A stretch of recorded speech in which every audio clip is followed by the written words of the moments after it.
तारीख होती 1 सप्टेंबर 1939. जर्मनीच्या सैन्याने पोलंडवर हल्ला चढवला. त्यांना वाटत होतं की हा एक छोटा निर्णायक संघर्ष असेल. पण जरा विचार करा, फक्त 21 वर्षांपूर्वी याच देशाचे सैनिक पहिल्या महायुद्धातून हरून थकलेले आणि निराश होऊन घरी परतत होते. ते युद्ध, ज्याला सर्व युद्धे संपवणारे युद्ध म्हटलं गेलं होतं, ते नुकतंच संपलं होतं. मग प्रश्न हा आहे की इतक्या कमी काळात, म्हणजे फक्त 21 वर्षात, जग एका तथाकथित अंतिम शांततेकडून एका त्याहूनही मोठ्या विनाशकारी युद्धाकडे कसं काय ओढलं गेलं? चला तर मग या सगळ्यामागची कारणं शोधून काढूया. या सगळ्याची सुरुवात झाली ती पहिल्या महायुद्धाच्या शेवटी झालेल्या एका करारामुळे. या कराराचं नाव होतं वर्सायचा तह. खरं तर हा तह शांततेसाठी होता, पण गंमत बघा, या तहानेच भविष्यातल्या एका भयंकर युद्धाची बीज पेरली होती. जर्मनीमध्ये त्यावेळी एक गोष्ट वेगाने पसरली की आपलं सैन्य रणांगणावर हरलंच नव्हतं, तर आपल्याच नेत्यांनी आणि राजकारण्यांनी त्यांच्या पाठीत खंजीर खुपसला. ही एक खूपच धोकादायक अफवा होती, पण ती लोकांच्या मनात इतकी खोलवर रुजली की नव्या लोकशाही सरकारबद्दल प्रचंड चीड आणि असंतोष निर्माण झाला. आता बघा, या तहामध्ये जर्मनीवर इतक्या कठोर अटी लादल्या होत्या की त्यामुळे देशात असंतोषाचा भडका उडाला. एकतर त्यांना युद्धाची जबरदस्तीने नुकसान भरपाई द्यायला लावली, दुसरं म्हणजे त्यांचं सैन्य फक्त 1 लाखापर्यंत मर्यादित केलं गेलं. हवाई दल नाही, रणगाडे नाहीत, काही नाही, आणि वरतून त्यांचे महत्त्वाचे औद्योगिक प्रदेशही काढून घेण्यात आले. म्हणजे एका प्रकारे जर्मनीला पूर्णपणे पंगू बनवण्याचा हा प्रयत्न होता. आणि ही नुकसान भरपाईची रक्कम किती होती? तब्बल 6.6 अब्ज पाऊंड. विचार करा, युद्धामुळे आधीच उद्ध्वस्त झालेल्या देशावर एवढ्या मोठ्या रकमेचं ओझं टाकलं तर त्या देशाच्या अर्थव्यवस्थेचं काय होणार? ती पूर्णपणे कोलमडणारच होती. एवढंच नाही तर युरोपचा नकाशाच बदलून टाकला गेला. चेकोस्लोव्हाकियासारखी नवीन राष्ट्र तयार झाली. पण यामुळे झालं काय की लाखो जर्मन भाषिक लोक अचानक जर्मनीच्या बाहेर दुसऱ्या देशांचे नागरिक बनले. ही गोष्ट पुढे जाऊन एका मोठ्या राजकीय टाईम बॉम्बसारखी सिद्ध झाली.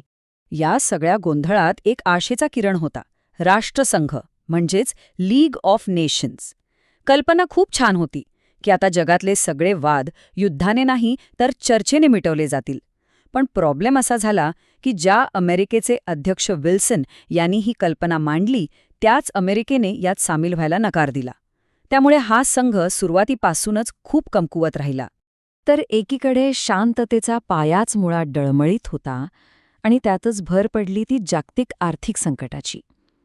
ह्या एका धक्क्याने लोकांच्या मनात धुमसत असलेला असंतोष एका मोठ्या राजकीय वणव्यात बदलला.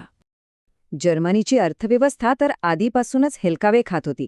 1923 मध्ये तर हायपर इन्फ्लेशन, म्हणजे महागाई इतकी वाढली की लोकांच्या आयुष्यभराच्या बचतीची किंमत 0 झाली.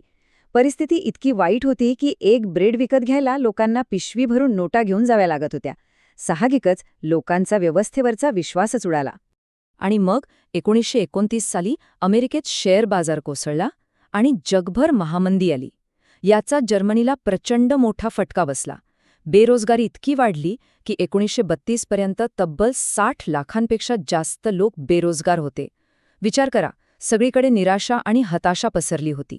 अशा परिस्थितीत जे लोकशाहीवादी पक्ष होते ते आपापसातल्या भांडणातच अडकून पडले. त्यांना या संकटावर काही तोडगाच आडता येईना. आणि याच संधीचा फायदा उचलला तो हिटलरच्या नाझी पक्षासारख्या अतिरेकी पक्षांनी. त्यांनी लोकांना सोपे, आकर्षक आणि निर्णायक उपाय दाखवले आणि निराश झालेली जनता त्यांच्याकडे ओढली गेली. हिटलरने खूप पद्धतशीरपणे सत्ता मिळवली. त्याने आधी बंड करण्याचा प्रयत्न केला. तो फसला आणि त्याला तुरुंगात जावं लागलं. पण नंतर त्याने मार्ग बदलला. त्याने लोकशाहीच्या मार्गानेच निवडणुका लढून सत्ता मिळवली आणि एकदा सत्तेत आल्यावर त्याने त्याच लोकशाहीला संपवून टाकलं. तर एकीकडे जर्मनीमध्ये लोकशाही कोलमडून पडत होती आणि दुसरीकडे आंतरराष्ट्रीय स्तरावर जी काही थोडीफार शांतता टिकून ठेवणारी व्यवस्था होती ती सुद्धा पूर्णपणे निकामी होत चालली होती. एकापाठोपाठ एक घटना घडत गेल्या. 1931 मध्ये जपानने चीनवर हल्ला केला. मग 1935 मध्ये इटलीने इथिओपियावर आक्रमण केलं. आणि मग 1936 मध्ये हिटलरने वर्साय तहाचं उल्लंघन करून राईनलँडमध्ये सैन्य घुसवले. प्रत्येक वेळी राष्ट्रसंघाने फक्त निषेध केला, पण ठोस कारवाई काहीच केली नाही. राष्ट्रसंघ किती हतबल झाला होता याचं एक उत्तम उदाहरण म्हणजे जपानचं उत्तर.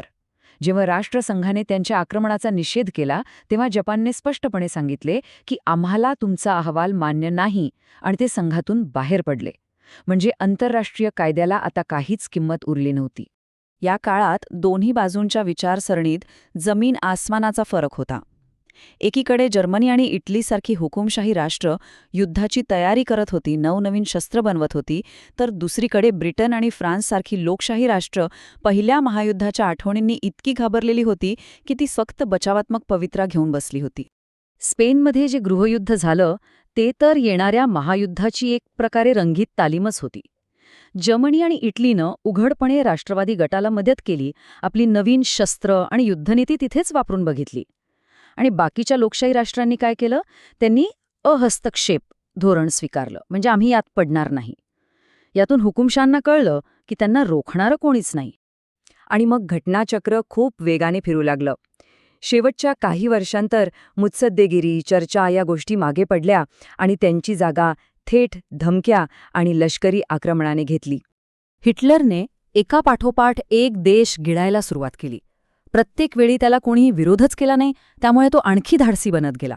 आधी ऑस्ट्रिया, मग चेकोस्लोवाकियाचा काही भाग, मग संपूर्ण चेकोस्लोवाकिया आणि आता त्याची नजर पोलंडवर होती. चेकोस्लोवाकियाच्या मुद्द्यावर ब्रिटन आणि फ्रान्सने हिटलरला शांत करण्याचा एक शेवटचा प्रयत्न केला. त्यांनी म्युनिकमध्ये एक करार केला आणि हिटलरच्या मागण्या मान्य केल्या. तेव्हा ब्रिटिश पंतप्रधानांना वाटलं की आपण शांतता मिळवली आहे. पण ही इतिहासातली एक खूप मोठी चूक ठरली, कारण हिटलरला शांतता नकोच होती, त्याला फक्त वेळ हवा होता.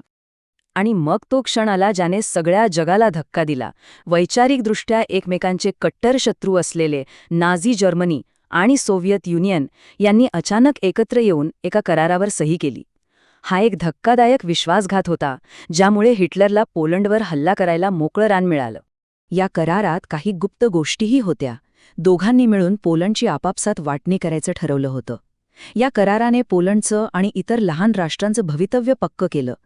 आता युद्ध होणं अटळ होतं, कारण शांततेचा शेवटचा दरवाजाही बंद झाला होता. तर मग या सगळ्या घटनाक्रमावर नजर टाकल्यावर एक प्रश्न मनात येतो. एक सदोष शांतता करार, एक कोलमडलेली अर्थव्यवस्था, आंतरराष्ट्रीय व्यवस्थेचं अपयश आणि नेत्यांच्या चुका. या सगळ्यामुळे जे दुसरं महायुद्ध झालं ती एक टाळता येण्यासारखी शोकांतिका होती की हे सगळं घडणं अटळ होतं? याचा विचार नक्की करा.